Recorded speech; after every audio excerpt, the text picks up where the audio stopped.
Okay, in this video I'm going to show you how to take your RRM Road Race Motorsports bored out throttle body and reattach the cruise control. I've already taken off the cruise control modulator that attaches to it just like that. And the only reason, at least why mine does not work, is because there is nothing to catch this vacuum grabber. So when you hit the cruise, this thing will still grab like that. It'll still engage, but there's nothing that to actually press it to hold it, to hold the throttle open. So it'll just come back down. On the original, it has this right here to grab the throttle and hold it. And that modulator holds that, pushes it in to hold your throttle while you're at cruise. All we're going to do is cut this off with a Dremel tool right there and reattach it on here, because it's a oblong bolt. It's not fully circular, and this right here will fit in it perfectly and hold it in place, even though we don't have all these additional springs and this part of the metal going back here and grabbing and everything. We don't need it, because all we need to do is be able to turn this and hold it.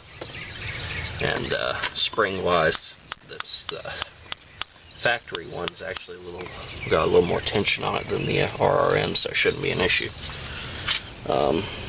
So yeah, we're going to go ahead and cut this off and attach it onto there and put everything back together. Alright, so we've now severed it completely. With a little patience you can get it done in a couple of minutes. I've got a really nice Dremel tool.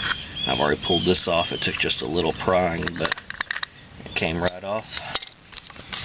And as you can see,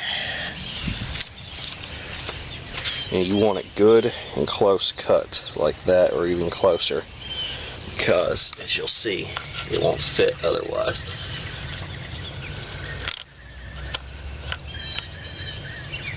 Bam, there it is. So you can't have any turn going into this black right here, because it won't fit snug like it needs to. And we'll go ahead and get this bolted up and get it all put back together.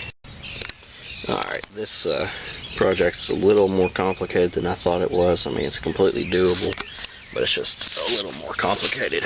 In order to get the length for the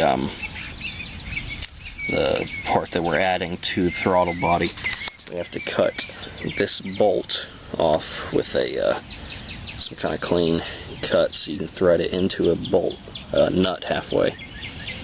And we're going to use this nut as a joiner piece to extend the bolt on the RRM throttle body.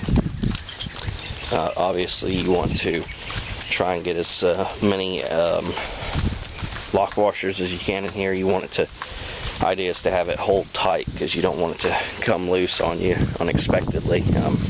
It wouldn't be that detrimental. You just over rev probably out, and no, you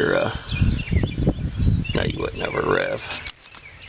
You wouldn't over rev, but you would lose power steering or cruise control. You just idle down is all would happen, and you'd lose your bolts and stuff probably. But essentially just like that, screw it on. We want it to obviously be good and tight at a straight up and down angle, so that it holds this piece in here the proper way, like this. That's the way it needs to be. Now we're going to put a bolt or a nut on this side of it once we get everything good and tight. Alright, so essentially here's the finished product. We got a bolt behind it, got the extended or nut behind it, the extended bolt, we got the piece on here, got a up and down angle, and another nut on the end of it. And as you can see, it's a perfect length to be caught by that piece right there. The way it works is this vacuum engages, grabs that, lifts up on it, and pushes that forward to open your throttle.